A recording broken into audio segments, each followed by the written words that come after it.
यांचा प्रश्न मार्गी लागला पाहिजे।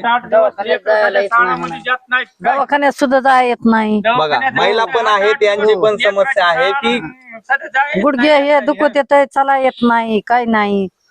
200 माणूस बर किती 200 माणूस आहे आमचा, आमची सुईच नाही, आम्ही काय करायचं। 200 माणसं जे की इकडे राहणाऱ्या परिसरामध्ये राहणारे 200 माणसं आहेत। वडवणी येऊन मुक्कामाला आहेत गावात, आम्हाला येईनात। म्हणजे हा प्रश्न खूप महत्वाचा आहे। आपल्याला आत्ताच आजीने सांगितल्याप्रमाणे हा रस्ता झाला पाहिजे। येथील प्रत्येक नागरिकाची समस्या आहे। शाळकरी विद्यार्थी पण आहेत। दीदी ये इकडे, ये इकडे, हिला विचारूया, किती दिवस झालं तू शाळेत गेली नाही? 8 दिवस झालं। 8 दिवस झालं, का गेली नाही? जाता येत नाही।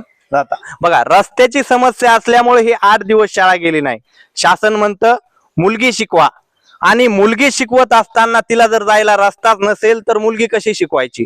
तर सांगण्याचा उद्देश हा आहे की शासनाने या रस्त्याकडे लक्ष दिले पाहिजे। इथले स्थानिक आमदार असतील, खासदार असतील, किंवा शासन आणि प्रशासनातील जे काही लोक असतील त्यांनी या खाडेवस्ती मार्गे जाणारा, मोरवडला जाणारा, चिंचवड मधून मोरवडला जाणारा रस्त्याचा प्रश्न मार्गी लागला पाहिजे। या रस्त्याला 2, 4, 5 कोटीचं बजेट अवेलेबल करून दिलं पाहिजे, शासनानं तरतूद करून दिली पाहिजे, आणि हा रस्ता मार्गी लागला पाहिजे। 1 वर्षामध्ये हा रस्ता प्रशस्त डांबरीकरण झाले पाहिजे। या समस्या घेऊन हे सर्व शेतकरी मंडळी येथे जमलेले आहेत।